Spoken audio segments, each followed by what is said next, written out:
if you have trouble with what were we talking about? Oh, right.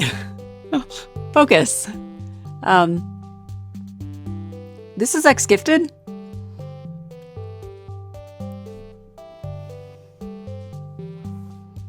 Welcome to the Chaotic Organized podcast. I'm Ren Eliza. I'm in the middle of doing this co-working session with my Discord group.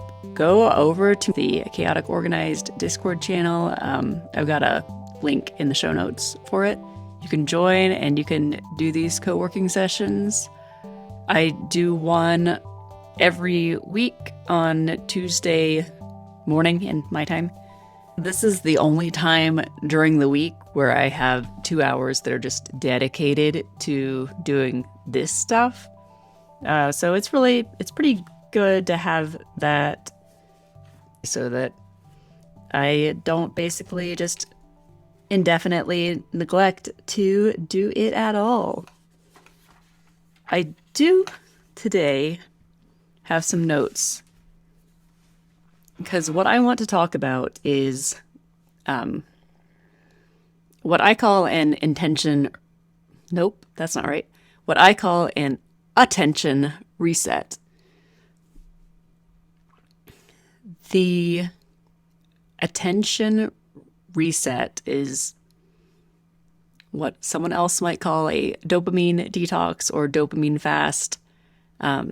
I'm not going to get into dopamine right now. I'm going to do more about dopamine and attention and all that stuff that people like to talk about. And yeah, it drives me bananas. I hate it. But I will do that. It's just that before I do it, I want to actually have citations, because if we're going to talk about neurotransmitters and chemicals and science, I feel like it would be nice to actually have some science behind it. But clearly that's just me. I'm not going to talk about dopamine today. I'm just going to talk about your attention. My attention, really. Because I'm going to go through things that I do when I'm having trouble holding on to my attention and the things that I do to reclaim my attention.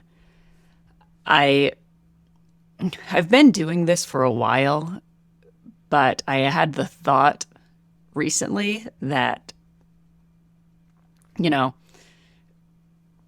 these big tech companies are spending so much money on keeping as much of our attention as possible.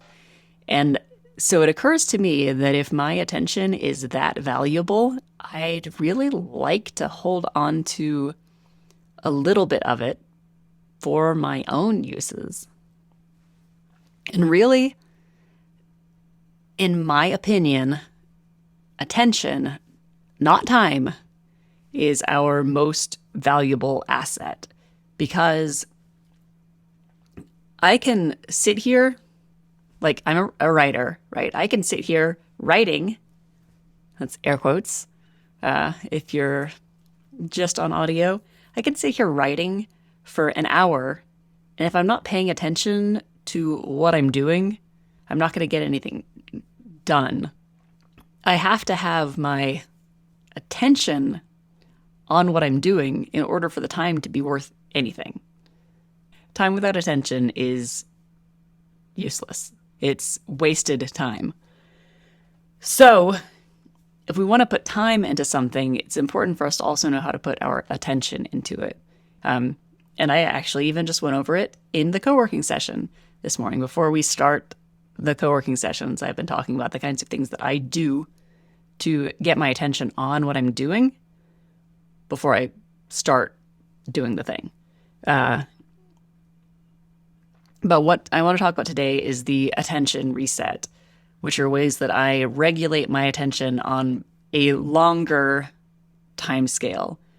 So the reset is a shorter portion of that. It's a 2-week period that I use when I realize that I'm just becoming completely frazzled and just that everything seems harder than normal because my attention is just all over the place. Everything takes longer than it usually does for me. So there's a 1-week period of kind of the really strict attention reset. And then another 1-week period of kind of loosened rules, adding things back in slowly in a regulated kind of way. And then the long-term rules, which are basically, I'm going to be honest, I do not always stick with them, but the idea is that these are things that I am just changing in my lifestyle and that they are permanent always rules, not just something that I'll do occasionally during a reset. I actually think I want to start with the everyday rules, because if you're kind of scared off by the idea of the strict reset, then these everyday rules will be extremely helpful to follow even without doing the reset. The reset is something that I just like to do because it's kind of more tangible, right? It's something, it feels like I'm doing something for a limited time period. And I do them repeatedly. I'm about to talk about periods for just a second. Just very briefly, you can skip forward like 30 seconds if you want to miss it. I like to start my strict reset on like the first day of my period. I'm taking things easy anyway during that time. That ends up being like a week of extreme boredom, but in a good way, because I'm trying to reset my attention, and boredom is one of the best things for creativity. And that's the time when I really like to be looking for that creative spark. That's where that kind of stuff comes to me best, easiest, whatever. So that's a good time for me to be bored.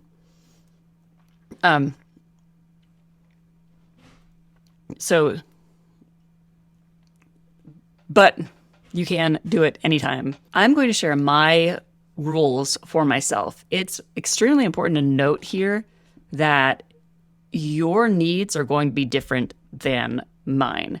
Mine is based on the things that I do, the things that I know that I will give up a lot of my attention to, the things that I know that I do for excessive levels of distraction from everyday life, and the things that you do are going to be different than the things that I do.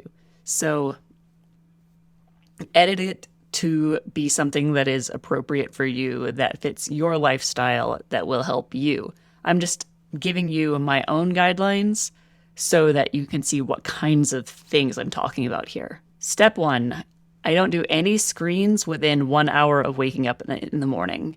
And that's what I have written on my notes here, but I should add that I also don't do podcasts, I don't do audiobooks, I don't do any kind of information coming at me in that first hour after I wake up. I will listen to lo-fi, like instrumental lo-fi music, and that's it. I will talk with my family, I will do my morning routine, I do all those kinds of things in the morning, but I don't check my emails within the first hour. I don't watch TV, I don't listen to an audiobook, I don't do any of that kind of stuff in the first hour after I wake up. Another one of the everyday rules is no screens while eating. And the idea behind this is to cultivate some intuitive eating habits that in order to practice intuitive eating, you definitely have to actually be able to pay attention to how your body is feeling while you're eating. And you can't do that if you're on your phone or even watching TV. Usually I let my kids watch TV for lunchtime and stuff. Just being honest. Usually there's still a TV on, but it's not something that I am watching.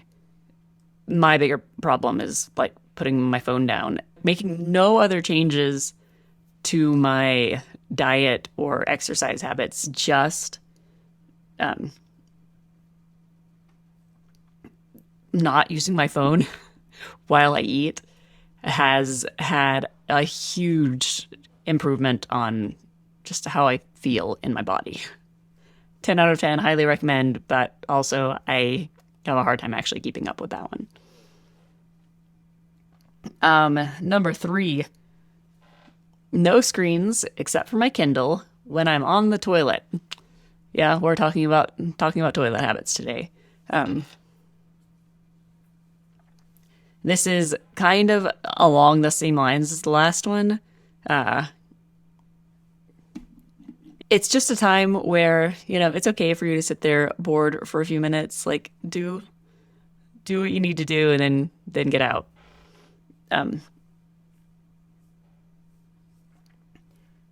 Also, no screens or headphones or speakers or whatever in the shower. This one is really, really big. And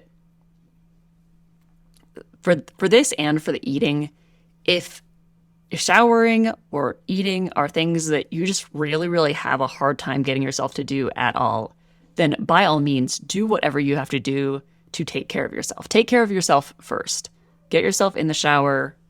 And if you have to take your phone in there, if you have to play a podcast over a waterproof speaker, do whatever you have to do to take care of yourself, get yourself clean. Same thing for eating. Do whatever you have to do to get yourself to actually eat. What I'm talking about is going a step beyond that. I'm talking about the next stage, when you are already able to do that, but you are also trying to kind of reclaim some of your attention. And so I was used, and this is one that I stick to. This one and the no screens right when I wake up in the morning are actually things that I just 100% do every single day. Or I don't take a shower every day, but when I take a shower, I never distract myself in the shower anymore, because I'm a writer. I'm a creative person in theory, and everybody pretty much knows that the shower, because you're standing in there bored, is one of the best times that you can have creative thoughts, because there's nothing else for you to do. So what I have in the shower now, I have a waterproof notebook in the shower and a pencil to write on it, and that is what I keep in the shower. So if I have any ideas when I'm in there, if I have my shower thoughts, and I get a lot of ideas for stuff that I end up doing on the blog and here when I'm in the shower. But I didn't for the 6 months or whatever that I was always listening to an audiobook when I was in the shower. And so I had to change that. But that one is a really, really big one for me. Okay, number 5, no screens except for the Kindle within 1 hour of sleeping. This one is another one that I'm terrible about actually doing. I'm trying to get back to that point now. But yeah, the bedtime wind down has been really hard. We have a TV in the bedroom. That's really the biggest one that causes problems with that. And what I do still do that is really helpful is charging my devices in my office downstairs instead of in my bedroom. Just having a charging station set up somewhere else in my house makes it feel like the right thing to do. And this is not like morally right or whatever. Just it's like the natural thing to do is plug my stuff into the charging station instead of taking it up to the bed with me. I will oftentimes take a notebook, and I have on the back of my notebook this little book light, clip-on book light. So I can still do some writing or notes or whatever in bed if I want. And then number 6, timer on for mobile games. So I let myself play pretty much as much games as I want on a long-term basis. I have no problems with that. The only problem that I have is when I get into that hyper-focus state, I don't notice, my sense of time awareness is complete shit. And so I don't notice that time is passing. So if I have a timer on, then I will at least be periodically reminded that time is passing. Now, the best way I've found to do this, I have an iPhone these days, so I don't know exactly what kind of options there are for Android anymore, although I am certain that you can find something that works similarly. But built into the iPhone, you can set limits for certain apps or certain types of apps. I have a 1-minute limit set on games. And then when my timer is up, it will give me the option to reset it for another 15 minutes, basically start a new 15-minute timer. And then it will let me play for 15 more minutes. And then it will come up again and say, oh, hey, you've been playing for 15 minutes, your time is up. And then I'll have to reset it again if I want to keep playing. I will do it for like an hour or more sometimes, which is fine. The point is not to limit the amount of time that I'm playing in the long time scale with the everyday rules. The point is just to remember that time is still passing even while I'm playing. And so that one is one that works really well for me because it happens automatically. I don't have to do anything about it to make it actually work for me. Okay, now I want to get into what I'm doing right now, which is the strict first week of the attention reset. Those are the everyday attention regulation rules. But now I want to talk about the attention reset rules. So my week 1 rules, which are the stricter rules, number 1 is no audiobooks or TV. And I know that this is not a judgment against audiobooks. I love audiobooks. They count as books. They count as reading just as much as reading regular books. The problem is that, so last week, in 3 days, I listened to 4 full novels on audiobooks, which is great. I love reading, except it's like you can't really do anything else. I mean, you can do other stuff while you're listening to audiobooks, which is one of the best things about audiobooks. You can organize your garage. You can prep a bunch of food. These are the things that I did while I was listening to audiobooks. But it's hard to do other things that are very important, like connect with people. And so that's why in that week 1, I don't even allow audiobooks. I can make it 1 week without audiobooks. I'm still allowed to read actual books. It's hard, but you can do it. I mean, I can do it. I can read as much as I want, but I have to read with my eyes. The idea here is kind of to get me to slow down, reset, focus my attention on one thing at a time. And so that's why when I'm reading a physical book or even an ebook, I can't really do anything else at the same time. My hands are occupied on the book. My eyes are occupied on the book. There's not really a whole lot else that I can do at the same time.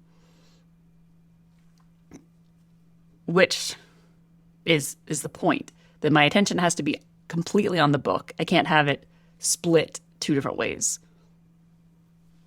Number 2 is no screens when I go on walks. And I'm starting to get back into doing walks now that it's like officially springtime. I generally, if I go on a walk, I just leave my phone at home and go, and the walk is just, the attention is on the walk, is on chatting with my kids. If one of them is with me, it's not being divided multiple different places. Number 3, no video games, not even Sudoku on my phone. I'm going to admit I'm probably still going to do Wordle. I did yesterday. I'm probably going to do it again today. Wordle is so minimal that I think that it's okay. It's already self-limited.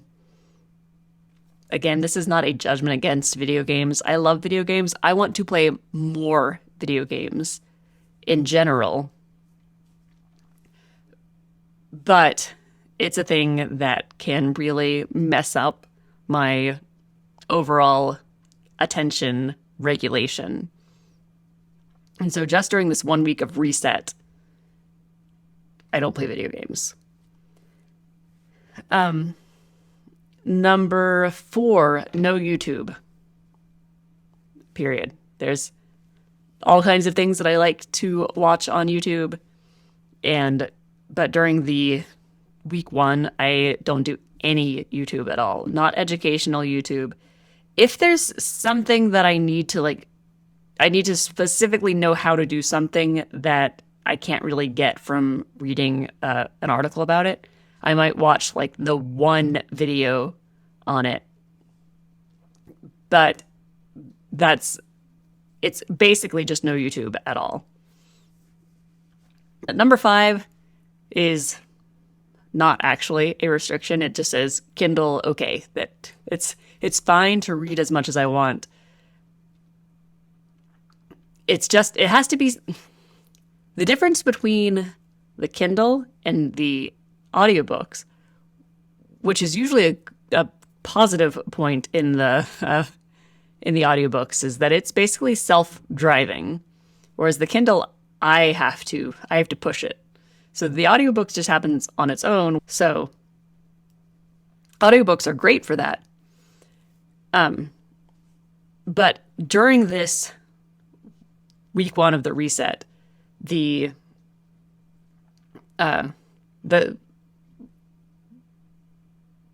point is that I am trying to control my own attention, which means that it is a plus for the Kindle, or paper books are the same thing, because that's something where I have to use my own attention to drive it.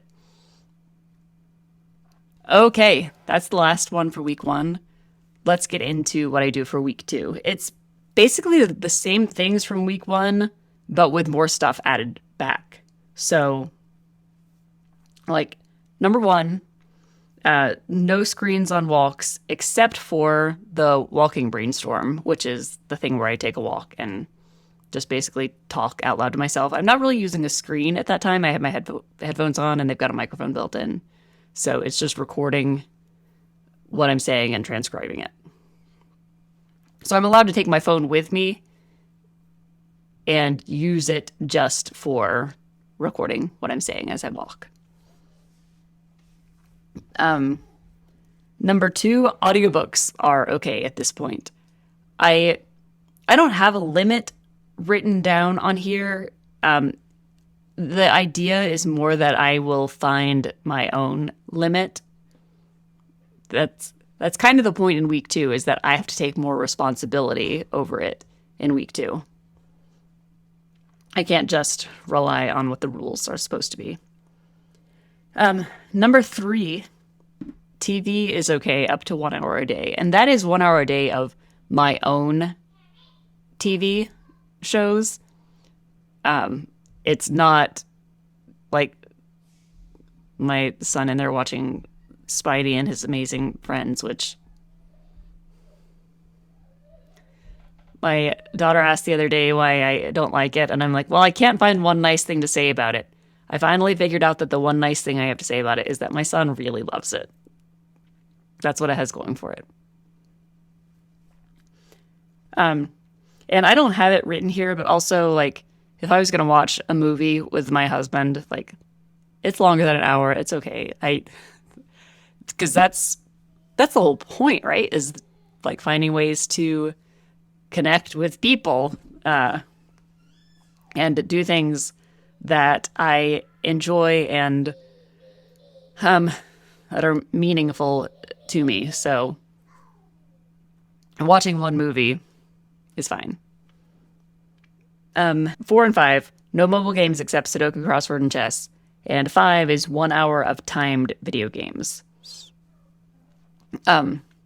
So I can play whatever I want, like, on my computer, but, like, shitty mobile games that are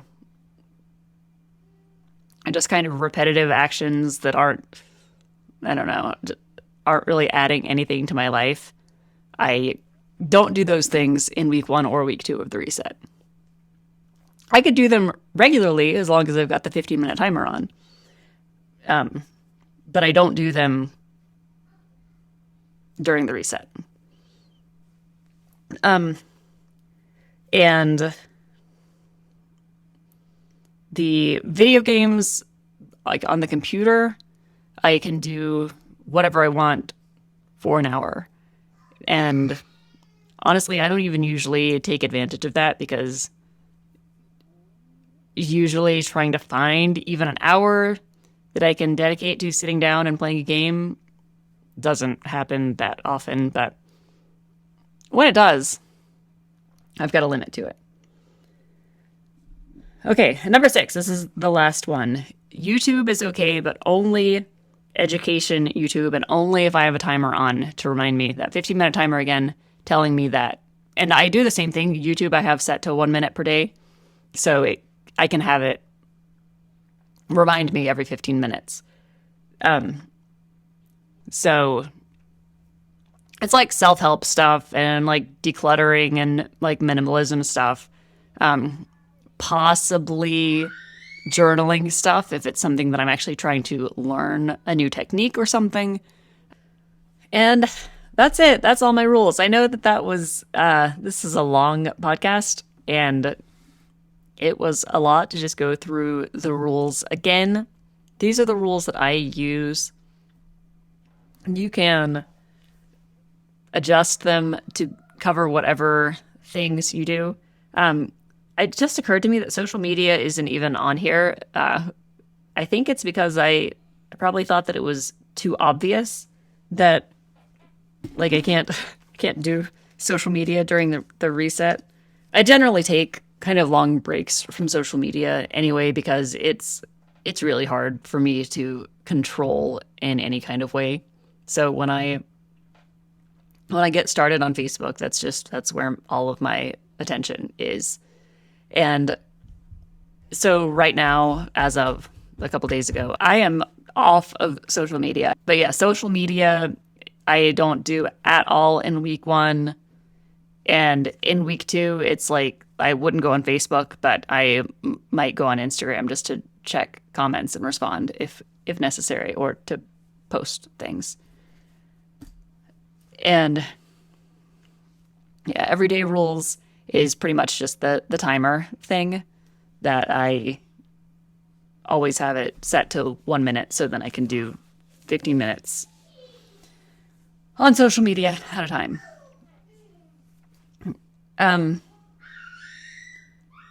And yeah, that's what I got. Come and join the Discord group so that you can join in on the next co-working session next Tuesday morning. Remember that you can also support the show at ko-fi.com/RENELIZA. That's ko-fi.com/RenEliza. Next week, I will likely talk about either more stuff about attention or something very closely related to that. But I guess we'll just have to see where my chaos brain takes me, huh? Until then, bye.